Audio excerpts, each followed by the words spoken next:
It is the 8th of the 2nd 2025, and there are very many F1 threads at which we need to pull. We've got to talk about Mercedes and Adidas, their partnership, trying to combat having left, or Lewis Hamilton having left them, filling that void. Toto, the boy who cried wolf, has talked about Kimi Antonelli. Kimi Antonelli, so too, who's talked about his maiden voyage in Formula One. Komatsu warning Ollie Behrman and Esteban Ocon around their rules of engagement, what's not to be accepted. Damon Hill talking about Ferrari, commenting underneath the multitudinous Instagram post, and so too Maximilian Verstappen's spending spree. We're talking anywhere upwards of 75 million on 2 items, but we'll get to that as the final topic on the docket. Outlaw, you're an absolute legend. Far too kind as always, Sir Gold Rabbit. I know the tardiness is unacceptable. Sometimes, you know what I mean? You got to prepare some slides. I've got to show you guys something. Speaking of which, to our first, let me show you what Ferrari are doing in real time. I mean, way to milk this, eh? I don't hate it though. Seeing one Sir Lewis and one Charles Leclerc, aka modern day Jean Alesi, alongside team principal Frederick Vasseur. Great pictures though. Although one thing has been jumping out at me of late, and that pertains to Charles Leclerc's shape. Look at him. He looks like he's about to jump on a Superman set, Clark Kent settings. That dude is nothing if not ready to go, and that concerns me as a closeted Sir Lewis Hamilton fan. So too, we get the shots of each of their helmets. Red for Charles Leclerc, Monegasque settings. Yellow, old school, for Mr. Number 44, one Sir Lewis, Carl Davidson Hamilton. And I don't hate either one of those. But let's talk about Mercedes very quickly, because these lot were taking pictures with new sponsorship Adidas emblazoned all over their logos. And to that point, Toto, the boy who cried wolf, has had a couple things to say when questioned by Sky Sports' Craig Slater, saying that this is a new era, both for Sir Lewis Hamilton in his voyage over at Maranello Fiorano Scuderia Ferrari settings, and so too for Mercedes, the boys and girls from Brackley and Brixworth, that there will be a before Sir Lewis Hamilton and an after as far as their brand, and they're going to have to get used to it. Ergo, they were taking the pictures with Adidas.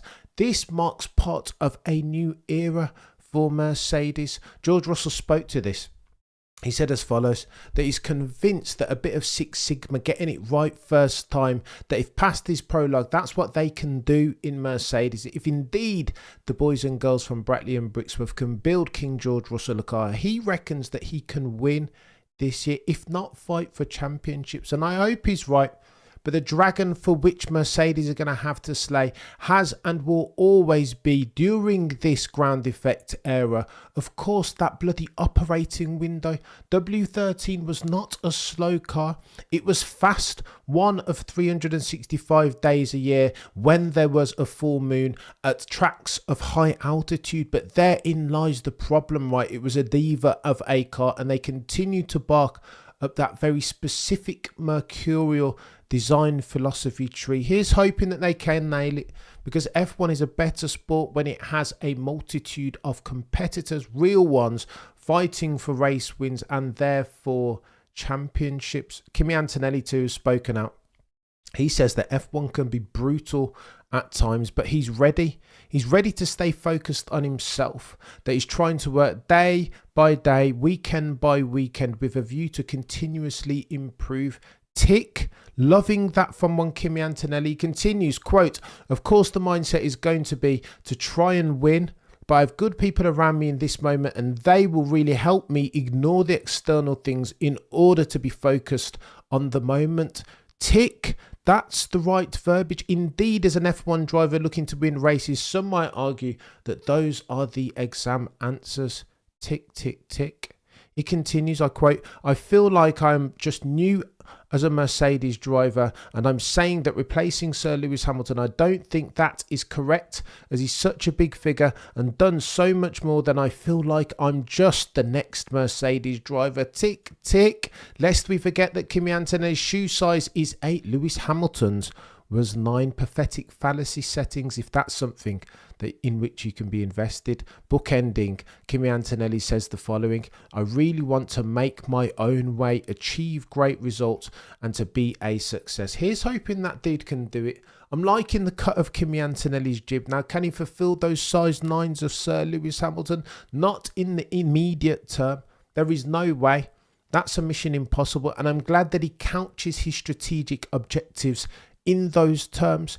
He doesn't have to replicate what Sir Lewis Hamilton has done. 7-time GOAT setting, some might argue. He just needs to do his best. Deliver if indeed he has an opportunity to win a race or two, let's say. This should be King George Russell's year now. This should be his coming of age if indeed, as he asserts, Mercedes can give him the wheels requisite to win a couple of races. Oh, and by the way, Okamatsu, team principal of Haas, has chimed in on what he expects from Behrman and Ocon, or more precisely, what he doesn't expect. He says, quote, the rules of engagement need to be totally clear from day one. So this will be made very clear as at the first race, before it even. I don't expect any contact between my teammates, my drivers, or retirements because of this. Oh, the humanity, Kayla. Miss RS is going to get techie between Ocon and Behrman. How can it not? Esteban Ocon, if past his prologue, lest we forget tangles with Pierre Gasly last year at Monaco, tangles with Max Verstappen when he tried to unlap himself, multitude of tangles with Fernando Alonso when they were teammates. He cannot help himself. Esteban Ocon, as good as he is a racer, is a moth to a flame when it comes to an overtake. The living embodiment of Senna's old adage that if indeed there is a gap and as a racing driver you no longer go for it, then you are no longer a racing driver. And that can't work in all circumstances, right? Ocon needs to reel this back in. Komatsu's told him as much. But that being said, if I were a betting man, I would bet my house and my mortgage on a cheeky love kiss and entanglement between Ollie Behrman and Esteban Ocon, teammates on track. My bottom dollar, I promise you it will happen. Not that I wish it, but I digress. On Ferrari, Damon Hill, one-time champion 1996, has chimed in underneath one of those Instagram posts that we viewed earlier. He said the following: there's going to be some fun at Ferrari. No kidding, Sherlock. What's he alluding to there? Of course he's alluding to the fight at Ferrari, the battle of Ferrari. Which one of those can supersede the other as far as the battle to become the leader of the team? Frederick Vasseur, if rumours to be believed, has decided that whoever's ahead in the Drivers' Championship, as at Monaco, will be the lead driver. Indeed, they will push in that direction for the Drivers' Championship. Now, can Charles Leclerc get out the gate quick? Well, you just saw the bloody pictures of him. He looks like he's primed, ready to go now. Every time I look at him, he looks like he's just about to jump out of the phone booth and put on the Superman suit. He's Callisto, ready to go. Is Lewis Hamilton? Of course he is. He's been training too. We saw him in this skiing in the Alps or the Andes, wherever he was in the world. But I don't know if past his prologue, and again, if we're going to talk some objective truth value here, Lewis Hamilton has made an industry out of slow starts, and then in H2, Q3 and Q4, then all of a sudden Lewis Hamilton becomes a fire-breathing dragon. I'm not sure whether Lewis Hamilton at the ripe old age of 40 years old, can you teach an old dog new tricks? Ergo, will Lewis Hamilton get out the gate quick? Because Damon Hill alludes to, I think he might need to. Kayla, that's wild. Max, what are you guys saying? Miss RS, Lewis has the opposite effect. Respect to Kimi. No, I'm rating Kimi's efforts. I think he might surprise a couple people. Lest we forget that Marquez has said that he's very, very quick. So too Karun Chandak, courtesy of some F3 engineers, 2/10 quicker than the rest of the F2 gang. Super quick in the wet when it happened last year for F2. So I don't know. We will see. Oh, and by the way, final topic on the docket this morning, Maximilian Verstappen, under the umbrella heading of 1 billion as an offer from Aston Martin. We know that Lawrence Stroll is super keen to pursue and indeed ultimately sign one for maybe soon to be 5-time champion, the one that they call Maximilian Verstappen. How do we know that? Daily Express told us that these guys are already pitching to sponsors under the umbrella heading on the premise that one day, very soon in the next 24 months, that they will sign themselves a Verstappen, of the Max variety, and this is where it gets techie, chat, because there are as much pull factors to Aston Martin as there are push away from Red Bull. Here's what we need to understand. If we're talking about the probability, the eventuality, the expected value even that this might happen, here's what we need to know. How easily, how well have Ford, in conjunction with Red Bull, expedited for their combustion unit plus the electric portion of in 2026? How well are they going as versus a Mercedes and Scuderia Ferrari as far as 2026 and that power unit? That's your first tick. How well have the Bulls that are red done as far as building that bloody flexing wing that's going to be so important in determining who wins silverware in 2026? That's really important. Semblance of harmony. Max Verstappen has told you this is what he needs. Jos Verstappen, father of Max and Christian Horner, really now buddies? How many more people are they going to lose from that team? Lest we forget, Marshall's left, now building last airbender front wing settings at McLaren. So too Jonathan Wheatley, the guy, the sporting director, the guy with the photographic memory, he's gone. So too Adrian Newey, the last airbender. Max said he needs all the key people to stay, and it seems like all the key people have left, making therefore the probability of Max Verstappen leaving and signing on that $1 billion Aston Martin contract exponentially higher than it was before all of these circumstances. Now that will all change rapidly, right? If at Australia, this is the first race of the year, Max Verstappen in that Red Bull has himself a race and so championship winning car, then all of that fades to black. However, if he does not, then Houston, we have a problem. But we know per Christian Horner already that there are performance clauses in that contract. Some speculate that as at the third race of the championship, Suzuka, if Max Verstappen is lower than third in the driver's standings, then he can null and void his contract in real time, instantly, with immediate effect. Oh, the humanity. This is chaotic. Chat, we need to start taking this seriously. And I say all of that to say this. Max Verstappen in the off-season, with a little one on the way, his firstborn, has been on a bit of a spending spree. Now take this for whatever you will. A little bit of a spending spree. What are you talking about, Cameron? I'm talking anywhere up to 70 million in toys. Toys that will expedite for his path, make his logistics more efficient, of course, but $60 million nevertheless, or 70. Go on, here's what Max Verstappen has bought. And by the way, this dude's first. There's pictures of Max Verstappen back at the coalface doing sponsorship duties. So he's ready to go. Don't get it twisted. He will turn up and be ready as ready can be at the Australian Grand Prix. But that doesn't mean to say that he hasn't been spending his fares, his hard-earned money. Here's what he's been spending on. Previously, Maximilian Verstappen, we know, had a PJ, aka private jet, costing anywhere between 8 to 10 million. He'd bought this from Richard Branson back in the day. I want to say 2020. He'd coloured it orange, his beloved orange, of course, representing the Netherlands, the country that he represents. Props. Now, however, he's traded that being old fare in. That was a Dassault Falcon 900 EX.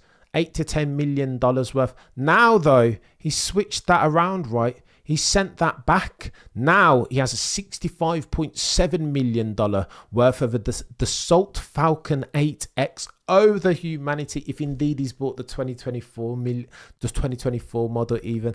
That's a 50 million upgrade. Don't hate it. If you've got it, I mean, why spend it? Max Verstappen has told you that he's not here for a long time. He's here for a good time.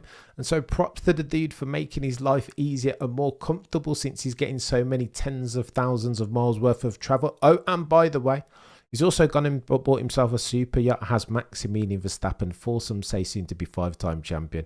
He's bought a £12 million worth super yacht. He's called it Unleash the Lion. It's 108 foot long. It boasts its own beach club. How big does a yacht have to be to have its own beach club? What are we doing here? That, ladies and gentlemen, is bonkers. But again, he's a some say soon to be 5-time champion. And if he's going to spend, then he's going to spend. I will say this, however, those who will backlash and say, oh, how dare Max Verstappen spend, are the same ones who said of Lewis Hamilton when he had his PJ, oh, how dare Lewis Hamilton spend, oh, Lewis Hamilton needs to live in the UK. What do you want about? Don't hate the player, hate the game. These guys are millionaires and it is their prerogative, no, their obligation to enjoy their life. Travelling tens of thousands of miles all over the world every single bloody year for our own enjoyment and entertainment. Give Max and Lewis and the other 18 on the grid some, do you know what I mean? Give them a leash, allow them to do as they please. Sometimes if Maximilian Verstappen wants to go out and spend 100 million on toys and super yachts, then who am I to say that he shouldn't? It's techie. Listen, I will say this as well, signing off. I cannot wait for this championship. You see the soldiers starting to line up. Ferrari with all their bloody social media fare and promotion marketing settings like we've never seen. Netflix Drive to Survive out soon, March the 7th, the weekend before the first race. We're talking now about team orders. This is Esteban Ocon, Ollie Behrman. So too, we're talking about driver hierarchy between Scuderia Ferrari pairing Charles Leclerc and Sir Lewis Hamilton. Now we're talking about Max Verstappen too. So too, Juan Pablo Montoya has been saying about Liam Lawson and Isaac Hadjar that they made the wrong move, did Red Bull, that they should have promoted Isaac instead of Liam Lawson. Based upon what, Juan Pablo? I do not know. It's getting techier than techie things and the momentum is starting to pick up. Ladies and gentlemen, the F1 jury, I for one cannot wait to see a wheel turned in anger. Not even at Australia. I want to see them in testing 26th, 27th, 28th of February to see the extent to which these cars are flexing, because for the avoidance of doubt, I suspect if my F1 spidey senses are anything that you want to go by, that flexing is going to be the boundaries, the lines upon which the 2025 championships of the drivers and constructors variety are fought. Oh, the humanity.